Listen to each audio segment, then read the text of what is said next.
سكتيوي محاطا بميمون مختاري، واحد من الأطر التي اشتغلت في أوروبا، الكوكب المراكشي، واشتغل لسنوات مع فوزي جمال. اليوم يتواجد في ظل المدرب طارق السكتيوي. عطية يسدد الكرة بعيد، تضيع فرصة، وهي فرصة للاتحاد التركي. كرة للاتحاد في تماس.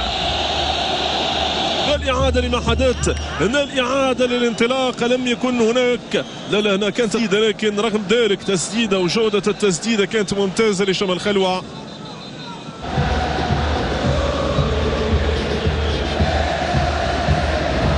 عادة للتدخل، يعوض بعبد الله حيمود. التغيير الأول لحسين عموتة في حدود الدقيقة 61، يلجأ للتغيير الأول. الرضا لنجم والتدخل من دفاع اتحاد التورقة، تتحول من جديد في خطر الاتحاد التركي. اتحاد التورقة يتدخل، تعود مجددا يحيى جبران، عبد الله حيمود، بولي جونيور بولي، والكرة الاحترافي سيمون دياديو. تسوية للوداد الرياضي، تلعب ودادية في منطقة الجزاء، مرت من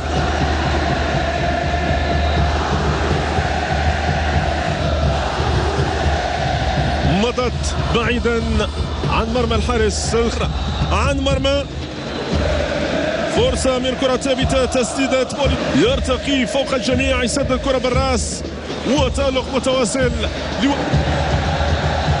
كرة ثابتة للوداد، تلعب مرة أخرى في منطقة الجزاء، تدخل من دفاع اتحاد التورقة، تتحول كرة من دياديو يلعب كرة من الطرف الأيمن، يبحث دياديو عن فرص للتسديد، لكن سهلة لأحمد والخياطي يتدخل. الخياطي يتخذ قرار شجاع آخر في هذه المباراة. في الدقائق الأخيرة من هذه المباراة نلعب التسع دقائق الأخيرة، والنتيجة كما أمام حضر كرة عبد الله حيمود يلعب في الثاني، والتدخل من الياس الحول وإمكانية للتسديد، لكن ضائعة. محاولة عكس الهجمة للاتحاد التركي من الطرف الأيسر، لكن تغطية موفقة تصل للمميز أيوب الخياطي.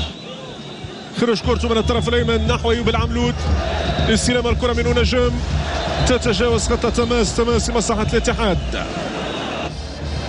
يعوض بعبد الله حيمود. التغيير الأول لحسين عموتة في حدود الدقيقة 61، يلجأ للتغيير الاحترافي سيمون دياديو. مبعدات ضربة زاوية أخرى للوداد، يلعبها من الطرف الأيسر.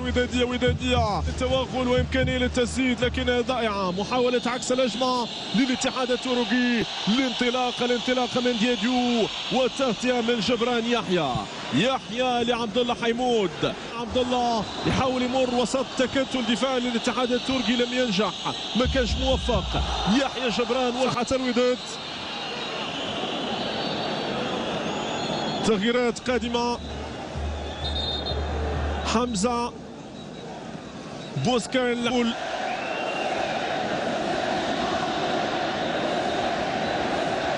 ورمنوت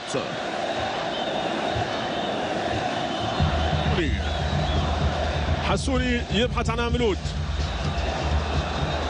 حاول استلام يحيى جبران، إعادة توزيع الماء من قدم عبد الله حيمود، يترفقه كرة من الطرف الأيسر، لكن تغطية موفقة تصل للمميز.